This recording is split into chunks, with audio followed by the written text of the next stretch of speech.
जय माता दी दोस्तों, नमस्ते, प्रणाम, गोड़ लागतनी। हम प्रीति ओझा आप सब लोग के स्वागत करते अपन यूट्यूब चैनल पर। तो आप सबसे एक बात बतावल चाहतनी कि हमार दूसरी आईडी बा, मतलब दूसरा चैनल एगो खुलल बाटे, गांव की यूट्यूबर बहू। ओह चैनल पर जाई जा, सर्च करी जा, ओकरो के सपोर्ट करी जा, अपन प्यार आशीर्वाद ओह आईडी पर दी जा हमरा के।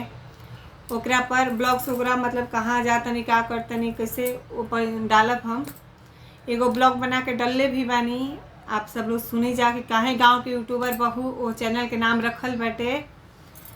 और जौन प्रीति ओझा एक व्हाट्सएप स्टेटस फोटो भी नहीं डालती थी, आप सबके सही मैं बता रही हूँ, सच में बता रही हूँ कि मैं कभी जल्दी व्हाट्सएप पे स्टेटस भी अपना फोटो नहीं डालती थी। वो कैसे सोशल मीडिया पर आ गई और गाड़ी के माध्यम से आप सबके बीच में तहलका मचले बा। जौन बा तौन गाड़ी के आप सब लोग इतना सपोर्ट प्यार दिहनी जा, वैसे हमारे ओहो चैनल के आप सब लोग प्यार आशीर्वाद दी जा, वो हमारे चैनल आगे बढ़ जाए और जल्दी से जल्दी हम ओकर खुशखबरी आप सबके बीच में रखी कि हमारा चैनल मोनेटाइज हो गई। चलिए, बहुत बहुत धन्यवाद आप सबके, थैंक यू सो मच, दिल से धन्यवाद कि आप सब लोग हमरा के इतना प्यार आशीर्वाद देले बनी, इतना सब्सक्राइबर हो जाए। बताएं कि हमारा 1 लाख सब्सक्राइबर हो जाए तो ओकरा में 5,000 लोग ना देखस तो का फायदा बा। आप सब लोग अपन प्यार आशीर्वाद ऐसे ही बनौले रखी और गीत के ज़्यादा से ज़्यादा शेयर करी जा, सपोर्ट करी जा। और अगर कोई बात बाटे तो कमेंट के जरिया से आप सब लोग पूछ सकते नहीं जा, वो चैनल पर हम ब्लॉग बना के आप सबके जवाब दे दे। एक पता मान ली कि गीते वगैरह हो जाला शिव जी के, और पर ओकरा पर हम आप सबके सवाल के जवाब जरूर दे। चलिए, एगो बेटी के बियाह गीत सुना देता नहीं ना तो बड़ हो जाए, बन जाई जदे 2 मिनट पारे हो गई बाटे। बड़ी ही दर्द वाला गीत बाटे, आप सब लोग सुनब जा और सपोर्ट करब जा, प्यार आशीर्वाद अपन देव जा। पर वो चैनल पर जाके जौना के नाम बाटे गांव की यूट्यूबर बहू, गांव की यूट्यूबर बहू के आप सब लोग सपोर्ट करी जा। और वो जौन आईडी बाटे गांव की यूट्यूबर बहू, कुछ लोग सब्सक्राइब कर ले बन तो कमेंट भी करत रहन, तो गांव की यूट्यूबर बहू यही है, प्रीति ओझा ही। आप सब लोग जाइए, सपोर्ट कीजिए, प्यार आशीर्वाद उस चैनल पर दीजिए। थैंक यू सो मच, दिल से धन्यवाद आप सभी लोग। चलिए, गीत सुन ले पल जाओ।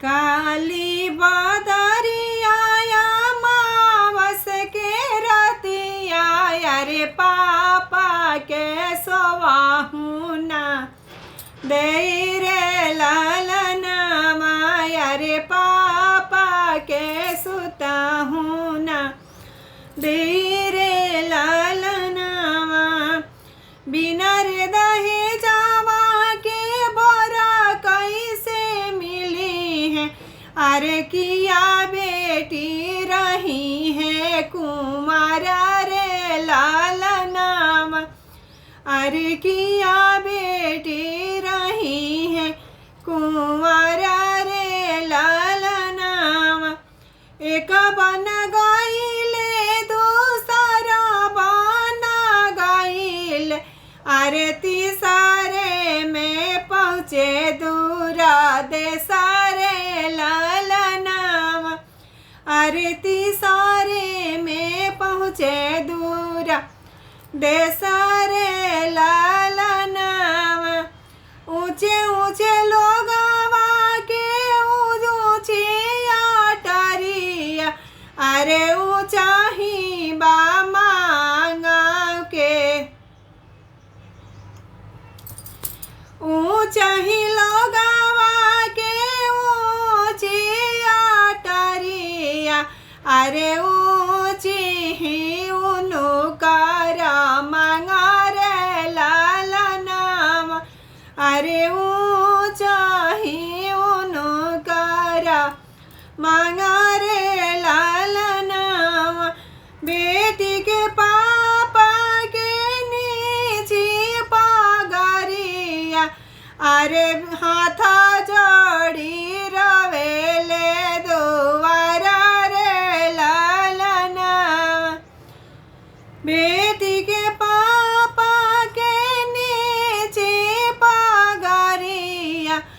अरे रोवेले जोड़ी के हाथ रे लालनाम, अरे रोवेले जोड़ी दोनों हाथ रे लालनाम।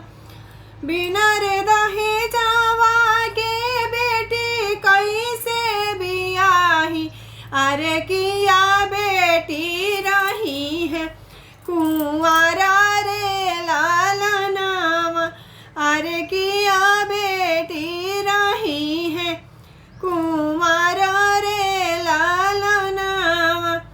मांगेले हाथिया हो मांगेले घोड़ावा, अरे मांगेले काला काला थारा रे लालनाम, अरे मांगेले काला काला थारा रे लालनाम। पापा से मांगेले अनाधान सोनावा, अरे नहीं बेटी रही है कुमारा रे लालनाम, अरे नहीं बेटी रही है कुंवारा रे लालनाम। नहीं मोरे हाथिया हो नहीं मोरे घोड़ा, अरे नहीं मोरे काला काला थारा रे लालनाम, अरे नहीं मोरा काला काला थारा रे लालनाम। हमारे तबाड़ी काया ना मोला बेटियावा, अरे उनके करहूँ स्वीकारा रे लालनाम, अरे उनहु के करी स्वीकारा रे लालनाम। हमरत बाड़ी गोया ना मोला बेटियावा, अरे उनका के करी स्वीकार